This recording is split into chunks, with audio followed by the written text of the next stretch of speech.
हैं। तो हम क्या कहते हैं, इंडिया जो है इससे पहले चांद पे जा चुका है और उसके अलावा जो अपने फॉरेनर्स कंट्रीज़ हैं जो यूरोप की हैं और सारी, ये लोग भी चांद पे जा चुके हैं। अब ये इंडिया के लिए ये कोई बड़ी बात नहीं है कि इंडिया के लिए अब ये एक कह लें कि घर की खेती दाल बराबर वाली बात है। ठीक है, पाकिस्तान में बड़ा मजाक बनाया गया कि जी उनका ये जो मिशन मून है वो नाकाम हो गया, ये हो गया, उन्होंने तो फिर दोबारा उसके ऊपर वर्क किया है। क्या आपको क्या लगता है इस दफ़ा कामयाब होगा या नहीं? भाईजान, हमारा पाकिस्तान वो मुल्क है, ना खुद तरक्की करता है ना किसी को तरक्की करता देख सकता। ठीक है, तो वो हमारी स्पेस एजेंसी का नाम पता आपको क्या? नहीं पता। हमारी स्पेस एजेंसी का नाम स्पार्को है। बिल्कुल। और अभी आपने न्यू खबर सुनी होगी, इंडिया का एक मिशन चल रहा है चंद्रयान 3 जी। चंद्रयान, वो चांद पर जा रहे हैं, तीसरी दफा चांद पर अटेम्प्ट कर रहे हैं, कोशिश कर रहे हैं। और पूरी दुनिया में अगर बात करेंगे आप ये सैटेलाइट सुपर पावर के, तो उसके अंदर जय हिंद दोस्तों चंद्रयान 3 एक बहुत ही ज्यादा खास और स्पेशल मिशन बन चुका है और इतना खास मिशन बन चुका है कि दुनिया भर के देश फिलहाल इस पर नजरें गड़ाए बैठे हुए हैं। इतना ही नहीं, अमेरिका जैसे देश खुद यहाँ पर ये चाहते हैं कि ये मिशन सफल हो जाए और ये मिशन सफल होगा तभी तो भारत पाकिस्तान जैसे देशों को उनकी औकात याद दिला पाएगा। उनका चंद्रयान 2 नाकाम नहीं हुआ था, कुछ उसने टारगेट अचीव कर लिया था, मगर हाँ 100% नहीं हुआ था। ठीक है। अब यह चंद्रयान 3 जो है वो लॉन्च हो गया हुआ है। ठीक है। और 40 दिन लगेंगे मेरे ख्याल से, 23 अगस्त तक हमें पता चल जाएगा वो सक्सेस हुआ है या नहीं। ठीक है। मगर फिर भी ये है कि टेक्नोलॉजी उनके पास कुछ ना कुछ आ गई है। ठीक है। अब जी हाँ। अगर पाकिस्तान की बात करें, जो हम मीम्स बनाते हैं या जो हम सोशल मीडिया पे ऐसे ट्रोल करते हैं, क्या ये हमारा अपना मजाक नहीं बन रहा कि एक उस कंट्री के ऊपर हम मीम्स बना रहे हैं जो कि कम से कम एक्सपेरिमेंट कर रहा है और बहुत हद तक कामयाब हो रहा है, और मजाक जो बना रहा है उसने अभी तक एक्सपेरिमेंट भी नहीं किया। देखिए, हम मजाक बनाते हैं इंडिया की गुर्बत पे, इंडिया की गरीबी पे, या इंडिया की जो हिंदुत्व का जो एक नजरिया उस पे, मगर जो वो अच्छे काम कर रहा है उसको नहीं देखते।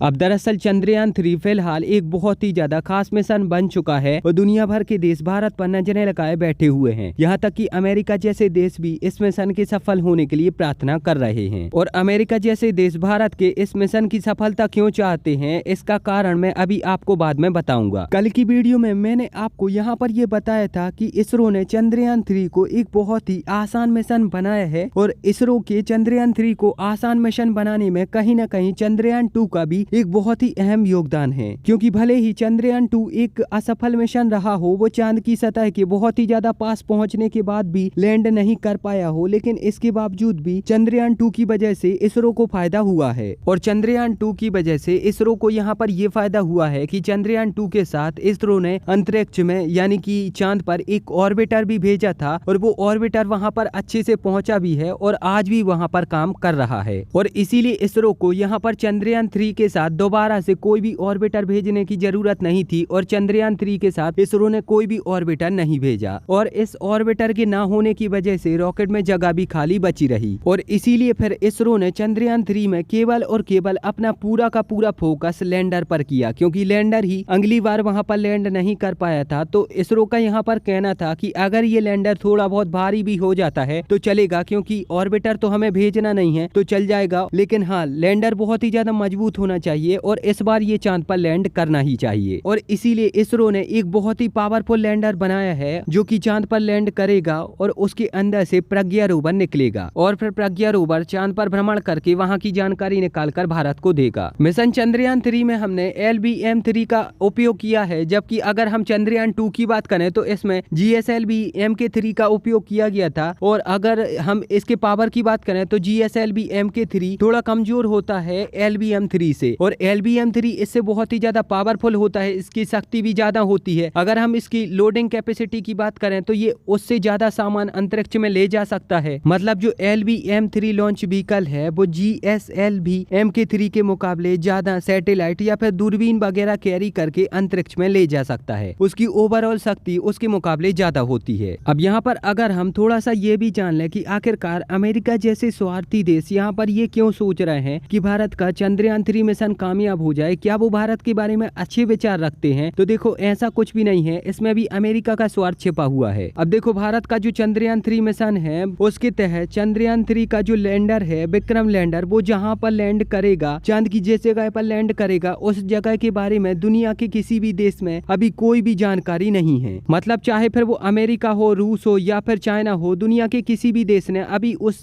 जगह के बारे में कोई भी जानकारी नहीं निकाली। लेकिन जब भारत का लैंडर वहां पर लैंड करेगा और उसके अंदर से भारत का रोवर निकलेगा, तो जो भारत का रोवर है वो वहां की सारी जानकारी एकत्रित कर लेगा और भारत की जो स्पेस एजेंसी है, इसरो है, उसको दे देगा। तो वो जानकारी फिलहाल दुनिया के किसी और देश के पास तो नहीं होगी, लेकिन भारत के पास होगी। और क्योंकि नासा अपने आर्टेमिस एकॉर्ड मिशन के तहत अपने साइंटिस्ट को वहां पर भेजना चाहती है, वहां पर एक अपना बेस बनाना चाहती है और उस जगह के बारे में पूरी जानकारी निकालना चाहती है, तो नासा के लिए ये इंफॉर्मेशन जरूरी होगी कि वहां पर जीवन है, कैसा है, या फिर कितने दिन तक वहां पर सरवाइव कर सकते हैं, वहां पर पानी कितना है। ये सारी छोटी मोटी जो जानकारी है वो नासा के लिए यहाँ पर बहुत ही ज्यादा काम की साबित होंगी। और इसीलिए अमेरिका ये चाहता है कि ये जो चंद्रयान 3 मिशन है वो कामयाब हो जाए, ताकि छोटी छोटी जानकारी ही कम से कम हमें मिल जाए।